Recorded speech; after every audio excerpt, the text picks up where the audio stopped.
All right, folks, we're actually going to skip ahead and work our way backwards. So we've just covered, the basics in the first video. We covered sound waves, mechanical waves, specifically compressional or longitudinal waves. Now we're going to look at the other type of waves, the electromagnetic waves. These are the type that can travel through space. They can travel through any kind of medium. Well, they can travel through places where there is no medium, and then they can travel through mediums as well. However, the reason why we see things has to do with whether or not these types of waves are reflected or absorbed. The colors that we see are related to the spectrum that we have here, and then also basically the way that your cell phone works, the way that we send radio waves to radios around the world. We take x-rays of our body, we treat cancer. We have lots of different applications for these type of electromagnetic waves. And so understanding them and how they work is going to be our next topic here. So when you look at this picture, there's a bunch of blank boxes, and the idea would be to fill in those boxes. Basically, the electromagnetic spectrum is all the different types of light. Now, we can only see a couple of types of that light. You can see that there's this spot that says visible. We can only see the type of light that is this right here. It has that medium frequency. It's not really long wavelength. It's not really short wavelength. It's this middle area. Okay, now there are technically 7 kinds of electromagnetic waves. Okay, the ones that are on this side of the spectrum, the side that has the longest wavelength and the lowest frequency. Okay, so low frequencies are over here, which means we have big wavelengths. The type of wave that's over on this side are called radio waves. Okay, radio waves like the kind that your radio in your car picks up and can play music using those frequencies. So the number on your radio, 107.7 FM, that is the number of the frequency. And if you tune into a different frequency, you're going to get a different radio station. Now the next type of waves is called microwaves. Okay, microwaves, just like the oven that heats up your food in a minute. Cell phones actually use microwaves to communicate with other cell phone towers. This is why the communications that happen through your cell phone happen at the speed of light. They happen almost instantaneously, because what you're doing is you're actually sending an invisible form of light from one place to another. It's called a microwave. The next is called an infrared. Infrared. Okay, infrared are types of light that are related to heat. So if you ever seen night vision goggles, or you've seen maybe like a heat mapping where it shows places that are really hot, places that are colder, those would be using infrared light to make those determinations. Then we have the visible spectrum, which we're going to talk about a little bit later. But on the other side of the visible spectrum, these waves start to get more and more energy. And so they actually become dangerous or harmful to us to be exposed to. So the first is called ultraviolet. Okay, or UV. So UV rays come from the sun. This is what causes some of us to get sunburned. It can damage our skin. It can cause us to even develop skin cancer over a long period of time if we're exposed to a lot of ultraviolet light. Now we can notice that down here with ultraviolet light, we're in this area of the spectrum where the waves are getting higher and higher frequencies. These high frequencies have lots of energy, which is why that UV radiation can cause damage. Just like our next one is called X-rays.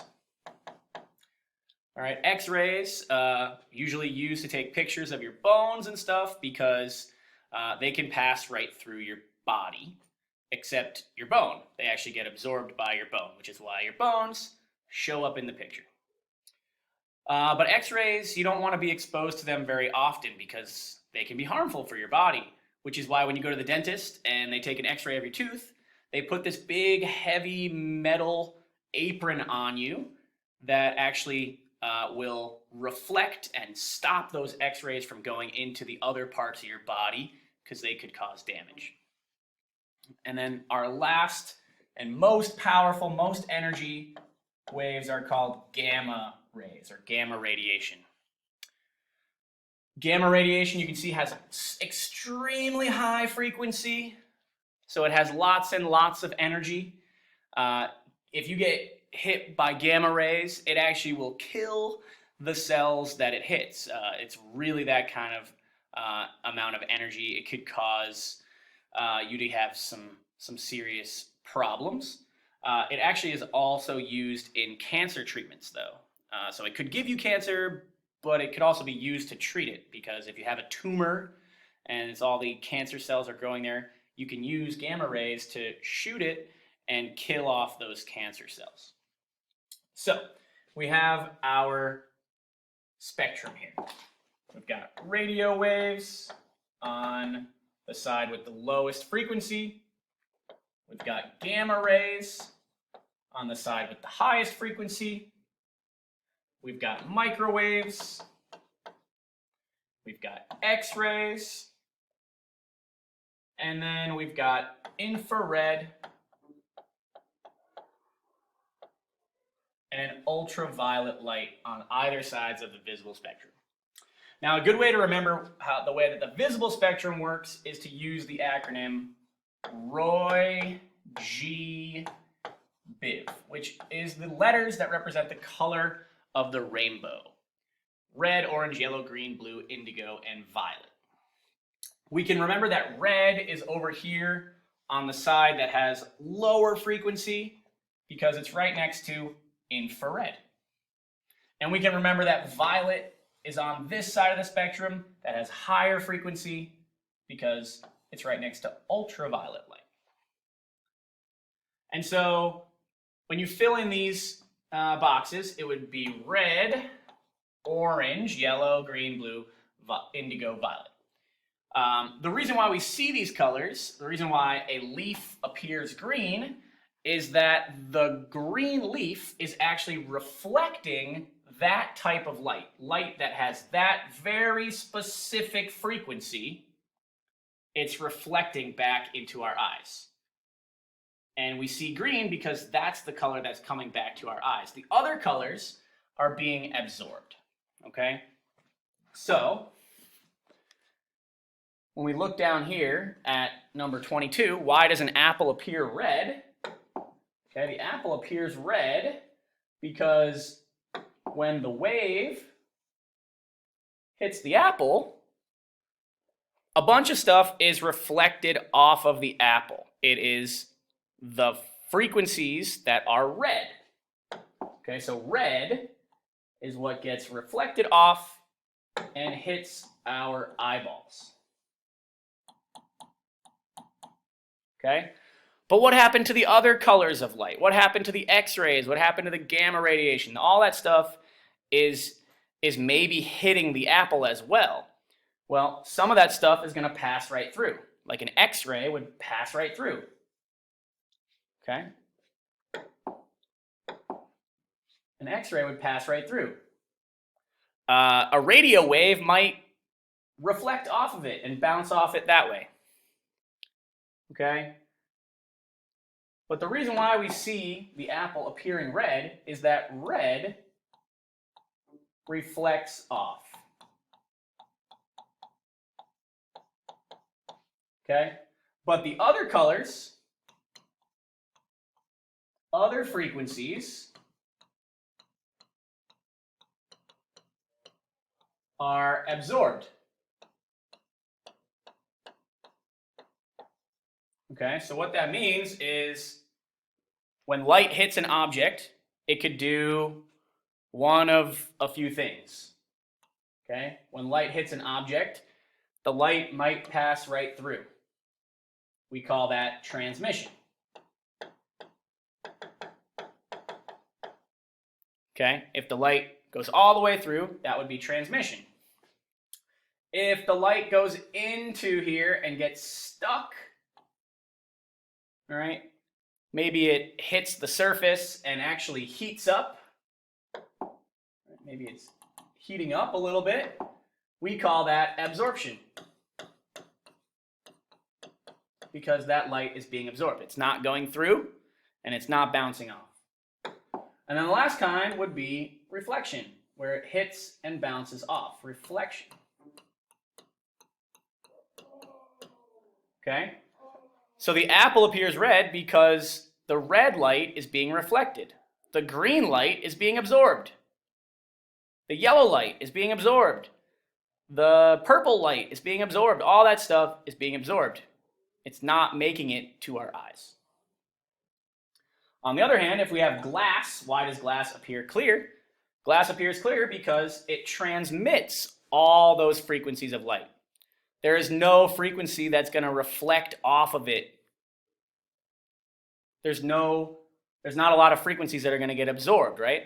Most of the light, when it hits a window, is going to transmit through. Okay?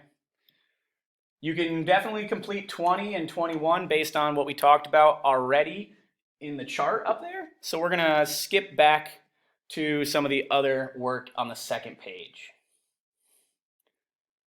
which brings us back to reflection and refraction.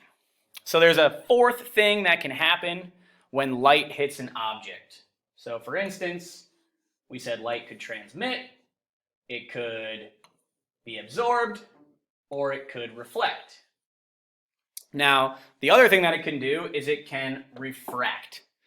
And so refraction is where light moves from one object to another. For instance, maybe it's moving through the air and then it hits water. So we've got a cup of water. All right. The light hits it, and when it hits the water, the light might change direction slightly. That's not a great one. Right? So maybe like this. So sometimes we can see this if you put a pencil in water, it looks like it's broken. It looks like it's bent. And that's just called refraction. Refraction is when the light hits a different type of surface and it changes speed. Okay? So a diamond is going to refract a lot of light. That's why the light that goes in it reflects and moves around, but it also is going to produce some rainbows. Rainbows are because of refraction. Because when the light hits the little water droplets in the air, they change speed and it causes them to separate into red, orange, yellow, green, blue, indigo, violet, and we can see all of them because they're all going at slightly different speeds, which is all about refraction. Reflection, it hits it and bounces it off. But refraction, it hits it and it goes through at a different speed. Okay? Bats, they use echolocation. Basically, they're using sound and it's bouncing off things and it's coming back to them. And they can navigate around based on how long it takes for that reflection to come back to them. A few other loose ends here. What type of wave is sound? We looked at sound earlier. We saw that sound was a longitudinal or a compression wave. How does it travel through a medium? As we see here, if I just like highlight one little particle, that little particle, it's not moving very far. It's just moving left to right. Okay, so it's not like this one particle is going all the way over here. It's just staying right in its little area, and it's passing from one particle to the next, like it's sort of a chain reaction. Okay? and we'll wrap it up here.